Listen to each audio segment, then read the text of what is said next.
Pessoal, então vamos falar um pouco hoje sobre a geopolítica da Rússia. Todo mundo sabe que a Rússia é o maior país com território geopolítico e de extensão do planeta, né?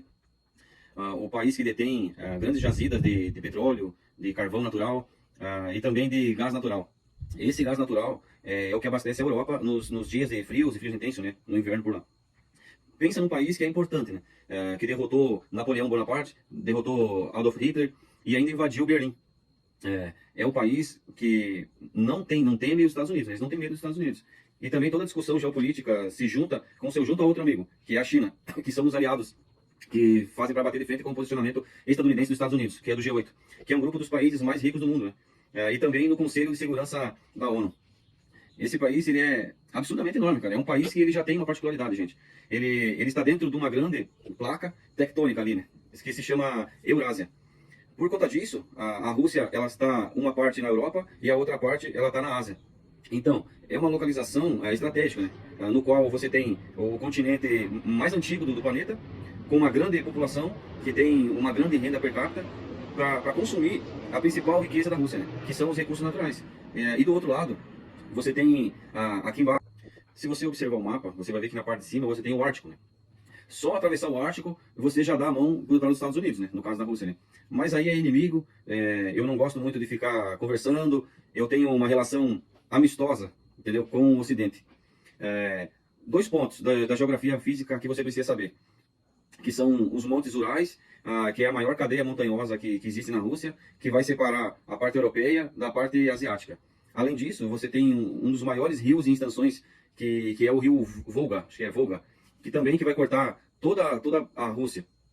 Uma parte muito importante também do país, que é coberta de gelo, a grande parte do ano é a Sibéria, que ela apresenta uma das mais baixas temperaturas já registradas no mundo aqui, né?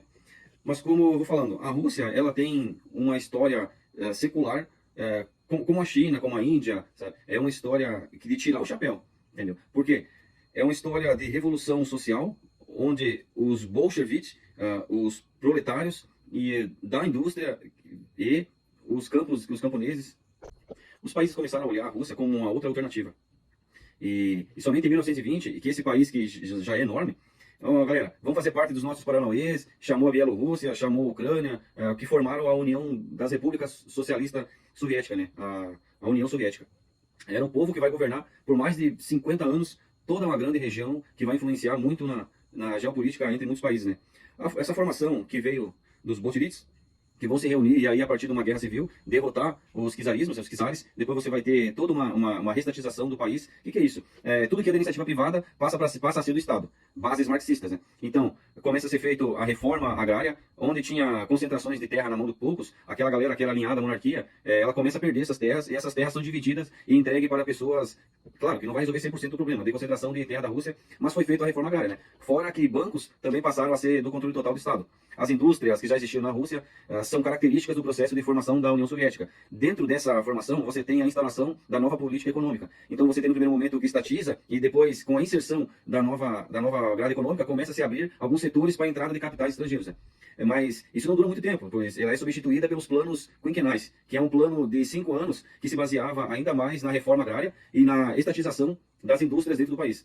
Investimento nessas indústrias, né? Que tipo de indústria é essa? Indústrias que são de base, né? Essas indústrias de bases, elas são a base da matéria-prima.